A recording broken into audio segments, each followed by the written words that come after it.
Hi, my name's PJ, and welcome to our short presentation. Have you ever wondered how the rich keep getting richer while broke people stay broke and the middle class seems to be shrinking? Well, this isn't nearly as mysterious as it may appear when you examine the specific differences in how broke people, the middle class, and the rich spend their money. Now, this is such a simple concept, yet so profound, it nearly knocked me out of my chair when I finally understood it. I'm going to show you exactly how the rich spend their money, and you can evaluate for yourself why they keep getting richer and the broke keep getting broker, and why the middle class remains so stressed out.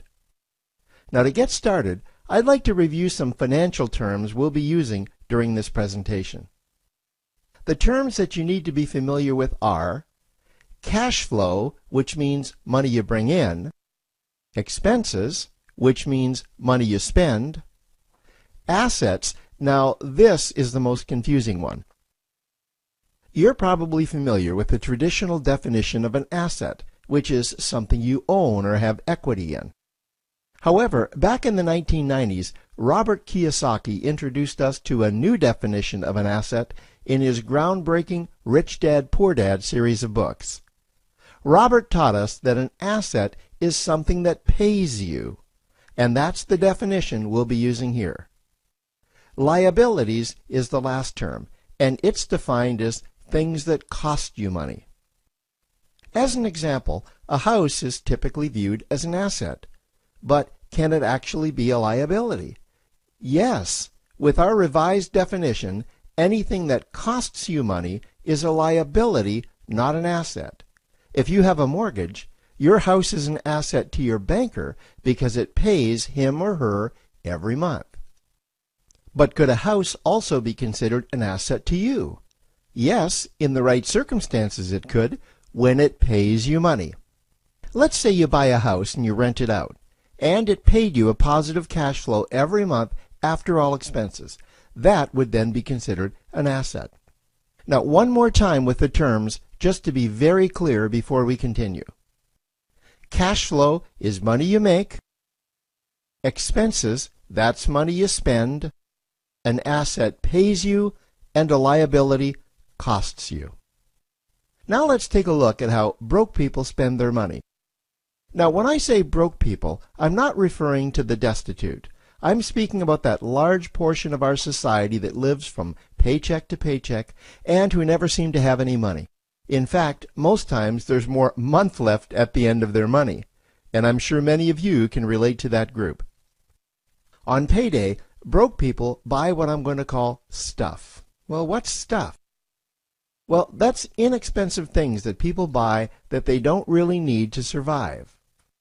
You go into someone's house and you can't find any counter or tabletop space in the whole house because of all the stuff on it. Their house and their cars are full and cluttered with stuff. Well, where do they get all this stuff?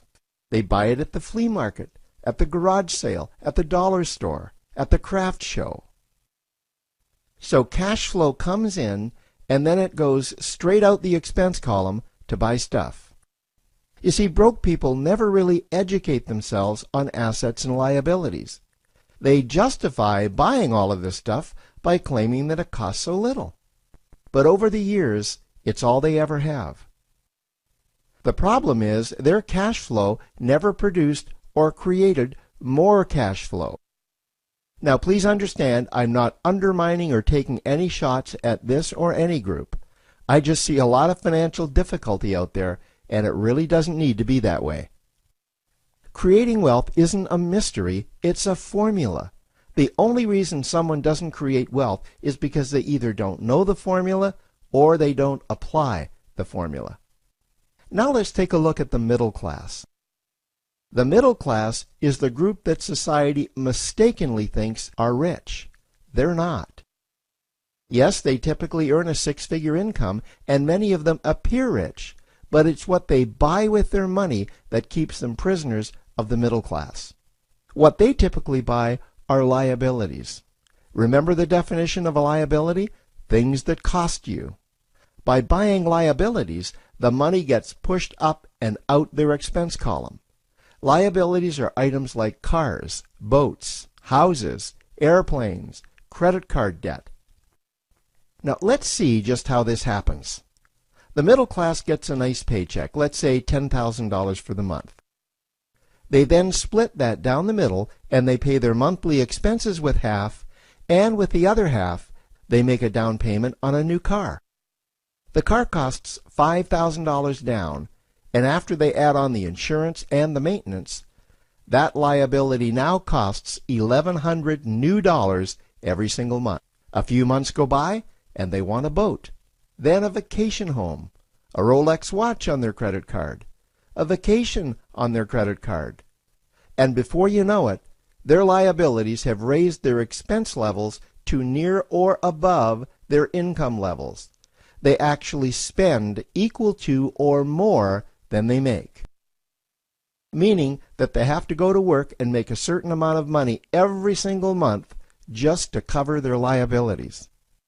The other important issue with both broke people and the middle class is that normally all of their cash flow is dependent on their own effort, meaning that they've educated themselves to exchange their knowledge and expertise for someone's money. Also, the money they earn is usually the highest taxed form of income.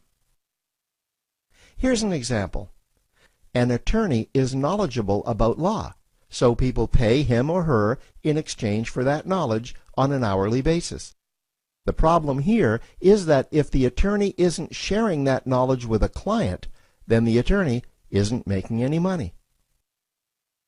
This causes lots of stress and anxiety in their lives, and if you ever ask them to take an afternoon off to play golf with you, well, they very rarely can because of how much money it'll cost them to take that time off. On the surface, life's pretty good. The reality is that it's a roller coaster ride. That's the middle class. Now, I know this group very well because for a great deal of my adult life, that was me. Now let's take a look at how the rich people spend their money. Rich people acquire assets. Again, an asset is something that pays you. If you want to become rich, buy assets that earn you more money. The money cycle looks like this. Acquire assets that produce cash flow, invest the profits to acquire more assets that produce more cash flow, invest those profits to acquire more assets that produce more cash flow. The rich spend their money and acquire things that produce more money. Here are a few examples of assets that produce more money. Investments are the obvious ones: stocks, bonds, real estate. Education is another asset. If you learn how to do something that produces more money for you and you actually do it, that's buying an asset. There's a great quote that goes, "If you think education is expensive, you should see how expensive stupidity is." Another example of assets you can acquire that pay you are cash-generating opportunities, especially those opportunities that can create a passive cash flow. Passive meaning that once you build it up, the money continues to flow whether you're still building it or not. Here's a small example. Let's suppose you bought a pinball machine and you put it in a barber shop, and you don't spend any of the profits. You save them until you can buy another pinball machine and put it in another barber shop. This, by the way, was Warren Buffett's first business.